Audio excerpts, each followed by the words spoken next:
We've done a series of character analyses episodes on some of our favorite characters in media, and having just recently binged Avatar: The Last Airbender, it's about time we do a deep dive on the one and only protagonist of the series, Aang.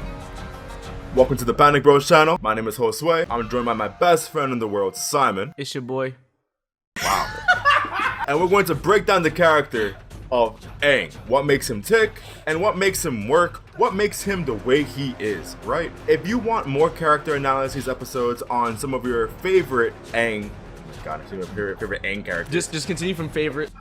then make sure to support this channel by liking, subscribing, doing whatever you gotta do. This should go without saying, but there'll be massive spoilers for Avatar: The Last Airbender in this episode. And without further ado, let's get started.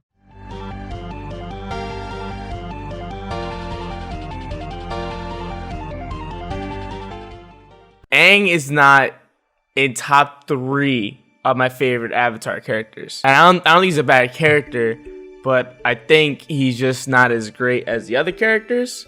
For me, he doesn't make the story. Other characters really make the story. You put it best before. You said he was a flat character. That's 100% what he is. He just has small little, shifts. I kind of wanted to highlight what those small changes in his character are that make him, better than just a regular old Goku type flat character. But outside that, I really don't see much more commentary on his character, just because he doesn't have that much going on for him. I don't know if I agree with that. I don't know. Can I explain why? What's my logic here? Yeah, go for it. So a lot of protagonists are typically far from perfect in the beginning of their journey. There's so much for them to learn. They have a huge weakness and a huge need, and they're not as strong as they are at the end. And Aang does get stronger in the story. He becomes mentally, emotionally, and literally physically stronger. But Aang is an odd case because he's a air nomad monk. So he legit, from the beginning of the story, has so many good personality traits. He hates violence. He tries to avoid it at all times. He loves open dialogue. He talks about his emotions instead of running away from people. He has these great attributes already that when he slips up, they're very small slip-ups that he learns to fix progressively.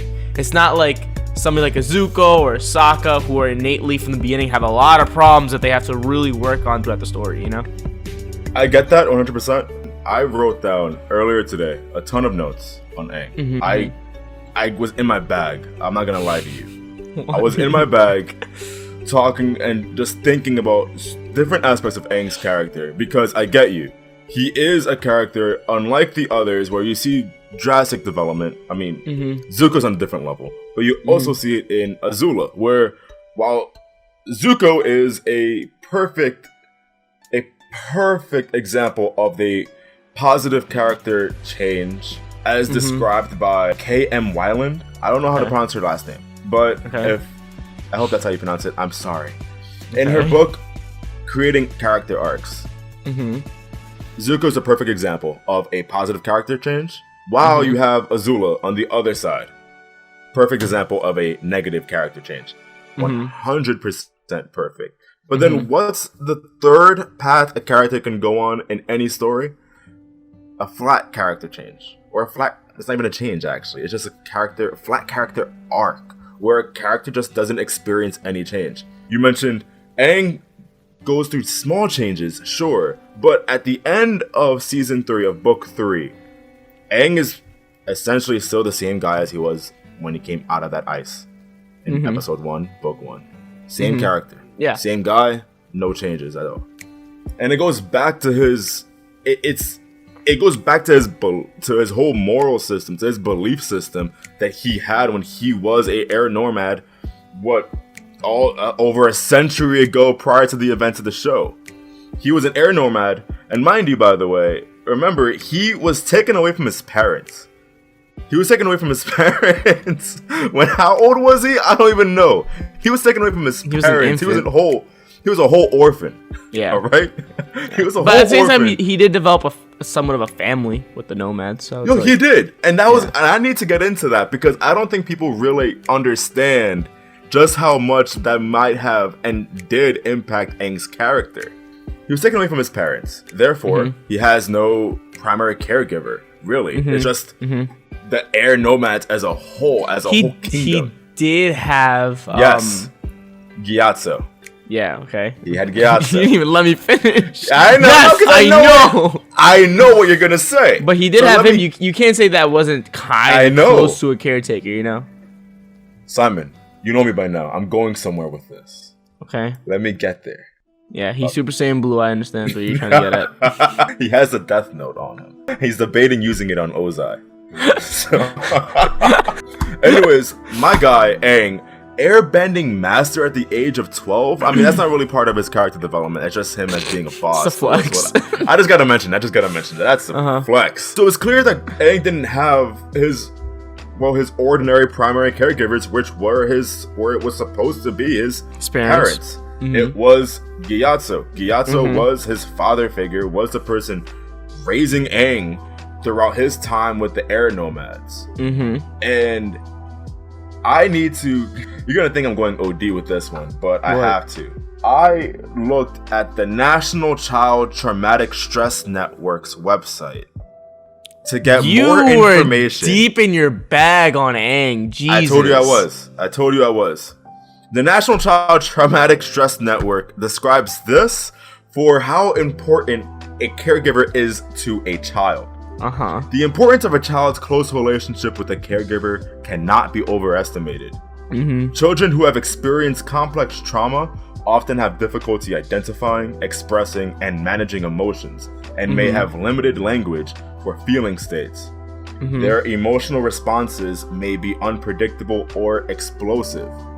So not only did Aang have to deal with the stress he had to deal with, knowing he's the Avatar, the person who was supposed to sort of save the world, keep the entire Earth in check. I mean, if I was, bro, what were you doing at the age of 12? Watching Avatar. Exactly. you didn't know how to do shit at 12, bro. No, I was watching it like, this is kind of light work. If I had airbending powers, I can make quick work of all these fools. Loki, though, I do want to add a quick little tangent. I'm pretty sure all the kids like me growing up watching this, because Josue just watched this now. He never watched it when it was coming out as a kid. I never watched it as a kid. All the kids and myself growing up when we were watching this, I'm pretty sure all of us didn't really pick up on the emotional trauma and like how hard this was for Aang. I just think all of us were like, man, I would love to be the Avatar. This is dope. No. He hated being the Avatar. I think every episode they show that, we were like, ah! Shut up. You being a bitch. Shut up. You being a bitch. No, but you're watching as an adult, right? And I'm just watching and I'm like, Aang, I want to give you one big hug. Yeah. Man. I can't even imagine how much stress you're going through. At the age of 12, I think I was trying to make YouTube AMVs. Super Smash Bros. Sonic the Hedgehog songs. I did not like that part of my life, But this is Aang, a whole 12-year-old kid. He has to save the world, man. And of course, with that kind of stress, all you want to do, whether it's subconscious or consciously, is be with your caregiver. My mother was everything, man. And if I found out I had to take care of the world, save the world, all I want is my mom. All I want is my mom. Hey, mom, can you fix this, please? I want to go back to normal. But I think Aang grew up without that, so he didn't know he needed that. Which is what you're saying subconsciously. I don't think consciously he knew he needed that. I think he just playfully dismissed it. That's what's interesting to me. Gyatso, as soon as he listened in that Gyatso was no longer going to be his caregiver, that Gyatso had to go because he was too close to Aang. Aang bursted. And as I mentioned, their emotional responses may be unpredictable or explosive. That was what broke the camel's back. Aang was stressed as a kid. Yeah, he was having fun going to different kingdoms, playing with Boomy, with the other kids. But he was stressed being the Avatar. Yeah. All he had was Gyatso. And as soon as he found out that Gyatso, his only caregiver, the only father figure he really had in his life, has to dip, that's when he exploded, man. And that's when he finally told himself, I don't want to be the Avatar. That's when he said, he knew he was the Avatar for a good minute, but he was like, I'm good because I have Gyatso. I'm good because he's my rock. What happens when you take that rock away from him, man? He explodes. You explode. I get that. Explodes. And that's what it was. That is the moment that really turned this entire show into motion. It was when Gyatso was taken away. People don't, I don't think, realize just how important that moment was, because Aang, as stressed as he was about being the Avatar, knowing he was the Avatar, he was still chilling. It was Gyatso being pulled away. No, you know what chilling, I mean. yeah. Chilling. Yeah. But he wasn't chilling no more, like, with quotation marks or without, as soon as Gyatso was pulled away. I get that. It's extremely important to his development. Extremely. Yeah. That's probably one of the most... That's probably more important to me than him learning he's the Avatar. To his character that development. moment, or that moment. But more to my point, what I'm trying to say is, I think that was the beginning of the theme of his character arc. Right. And I think the theme of his character arc is self-sacrifice. His whole life has been essentially sacrifice. He had to sacrifice family. He had to sacrifice his childhood. He had to sacrifice... Yeah. I think this is the biggest one. He had to sacrifice his lifestyle, because growing up as an air nomad under like Buddhism teaching, I'm pretty sure he was taught that you need to detach from the world and reach spiritual enlightenment. But the Avatar told him, sorry, but fuck your selfishness. You kind of need to like protect the world. You can't really live as a monk. So yeah, but you can see just how important those air nomad, pseudo Buddhism teachings were to Aang. That was his. If it wasn't Gyatso, that was what he stuck onto. K.M. Weiland describes the flat character arc as this. The flat arc protagonist will be confronted with tremendous opposition. He will at times be shaken. His commitment to the truth will be tested to the breaking point, but he will never step away from it. His truth is the air nomadic teachings. His truth is that pseudo-Buddhism. His truth is that he does not want to kill. Now, granted, he's sort of in a Batman type situation where he's definitely killed in the show, like many times, but now it's an issue. Now it's an issue in book 3, but regardless, he is confronted with this issue. His truth, he doesn't want to kill. But the truth that the world is presenting to him, he needs to kill if he wants to save the world. But no matter what, you see him stick to his truth, and therefore by sticking to his truth, he radiates that truth and changes the world around him to fit his truth. That's the molding of that. It is a flat character, and that's not a bad thing whatsoever. It's not many times a good thing. That's Goku. Goku is a flat character. He has been the exact same since Dragon Ball issue 1 all the way to Super. He's the same dude. Yeah, he hasn't changed at all. He's one of the most like one plain characters ever, and you love him. And then in every single positive character change arc, every single positive character always has the reason why they become a positive character to begin with is because of a flat character. I don't want to get into Zuko because Zuko will be a whole episode on his own eventually. But who was Zuko's flat character in his life that changed him? Iroh. That's what Aang is also, and that's not a bad thing. In fact, it's a really good thing. Once again, I don't think that makes Aang a bad character. It's just that I personally don't think flat characters are the best thing because I can never relate to a flat character. So a flat character's cool. You need a flat character in your life. You need a flat character. But you and I are not flat characters. To be completely fucking real right now. We're not. Oh, I know. We've molded constantly throughout the years, and we're not stable in the way we mentally think throughout our lives. That being said, characters like that are cool, and I think Aang is a great character, but he's not the reason why I watch Avatar. You know, that's why for my character analysis, I was like, I got some points, but it's nothing crazy. And I want to touch on that air nomad style you were talking about. That's his rock, his ground. I always thought this was there was this point in the show where this happens that made me realize, as an adult, when I was a kid, it fucking flew over my head. But as an adult, I'm watching, I'm like, God damn, this is kind of actually like a tough decision for Aang, and it made me sympathize more with him. It was when he was talking to Avatar Yangchen, Yangchen, who was the Avatar, who was also an air nomad. Yep. And he says, the monks have always taught me that all life is sacred, even the life of the tiniest spider fly caught in its own web. And she said, yep, all sacred. And he's like, I know. He said, I'm even a vegetarian. I try to solve all my problems by being quick or clever, and I've only had to use violence for necessary defense, and I've certainly never used it to take a life, even though he definitely had. Yes. Yeah, I know. He's such a Batman. He's such a Batman, dude. Like, Batman's like, I never kill. But in every other panel, like, beating you to the point. Yeah, are you kidding me? Yangchen says, Avatar Aang, I know that you're a gentle spirit and the monks have taught you well, but this isn't about you. This is about the world. And he says, but the monks taught me that I have to detach myself from the world so my spirit could be free. And she said, and I love this line a lot, many great and wise air nomads have detached themselves and achieved spiritual enlightenment. But the Avatar can never do it because your sole duty is the world. Here is my wisdom for you. Selfless duty calls you to sacrifice your own spiritual needs and do whatever it takes to protect the world. So when you get rocked with that knowledge, you're just like, fuck, like, all I've known, the last bit of my identity is rooted in these ancient principles that are lost in time.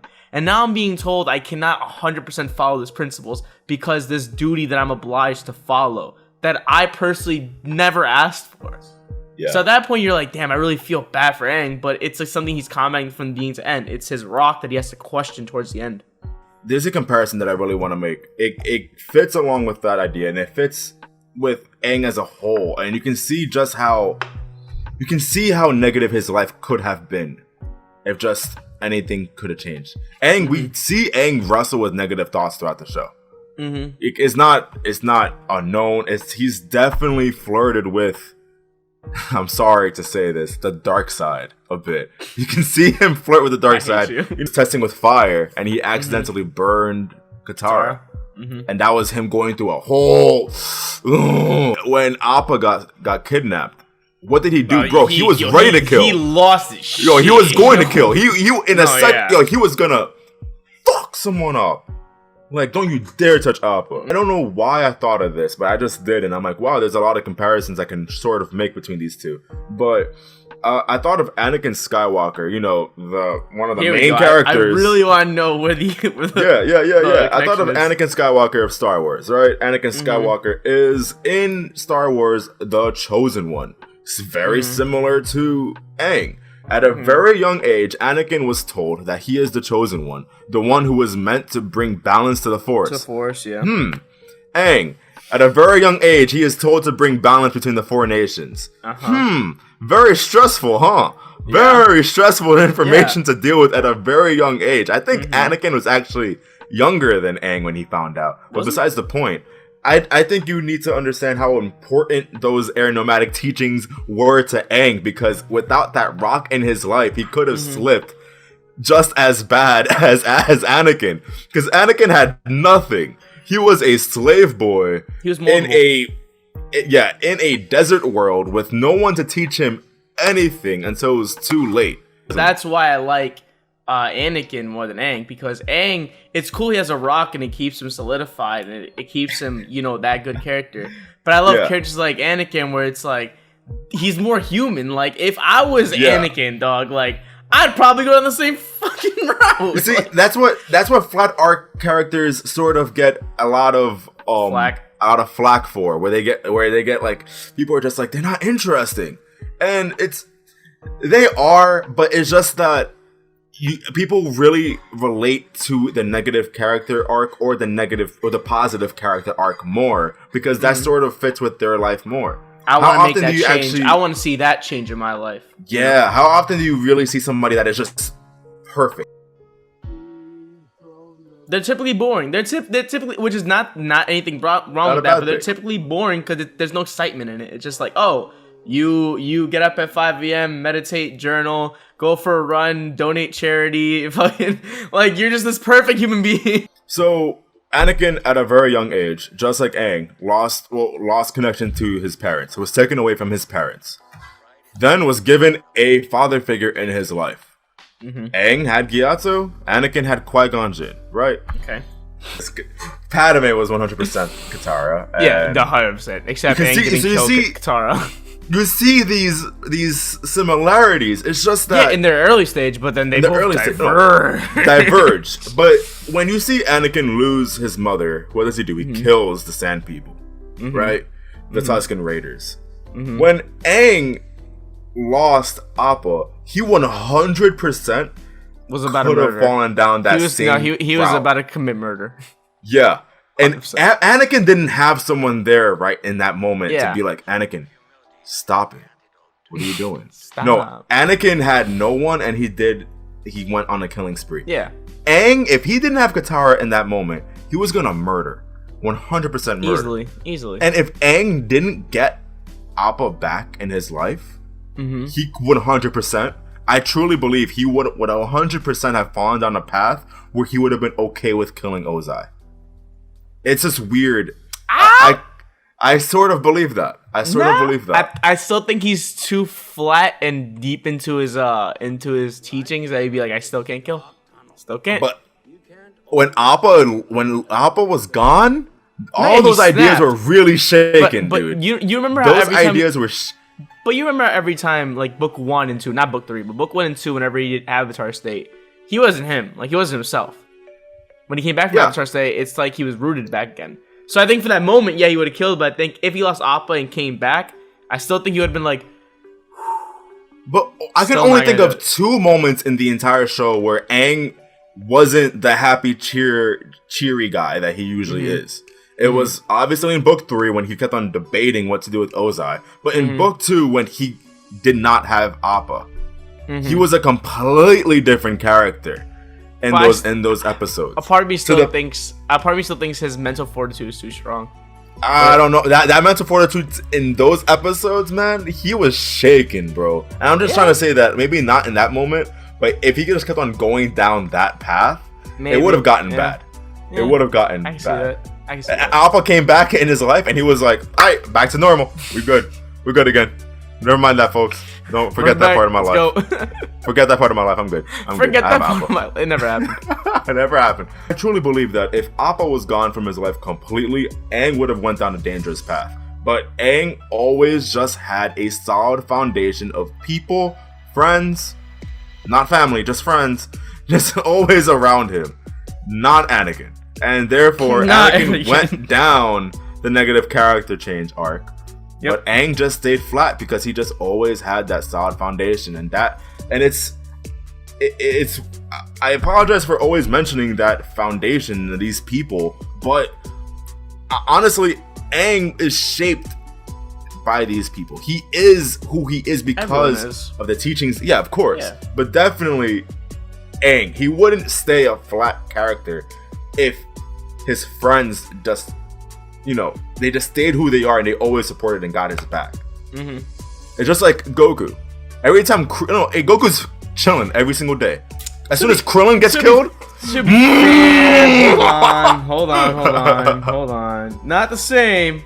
Because I don't think if Goku's characters root him, they just remind him what he's fighting for. It's not just like he's about to slip and they're like, I don't think Krillin comes to Goku like, yo, before you murder this town, let me talk to you. Like, that never has to happen for Goku. Yeah. Aang is a flat character. Does not change how great of a character he is, though. He's amazing. It doesn't. I love the character. He's fantastic. Sorry to cut you off, but I said I wouldn't put him in my top 3. Would you put him in your top 3? It's hard for me. I truly have a top 6, and I can't change that.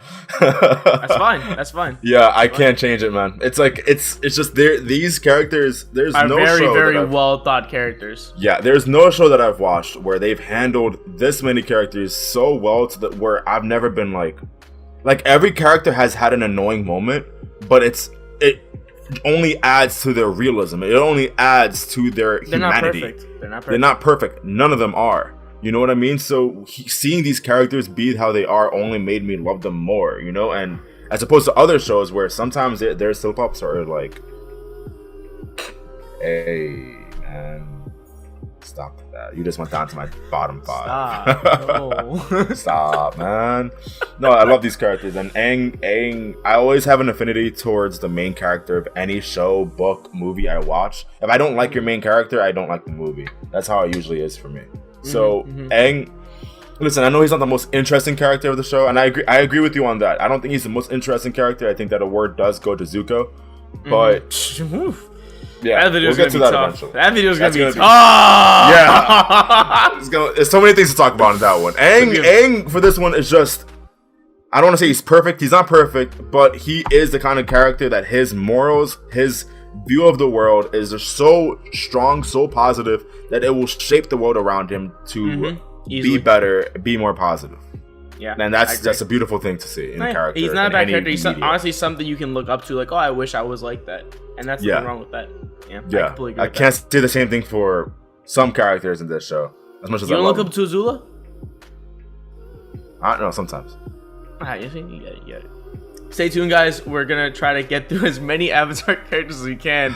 This is gonna be fun. I'm excited. It's gonna be fun, but editing this because there's so many things to talk about for each of these characters. I know. And the craziest part is these are only like 60 episodes, 60 something episodes. So many things to dive into, and yet all these characters just rich in detail and just analysis. Regardless, thank you guys for listening or watching, depending on what your platform is on for you. Yep. Leave a comment, like, review, whatever. Let us know what you guys thought about it, and please join the conversation on what you think about Aang down below.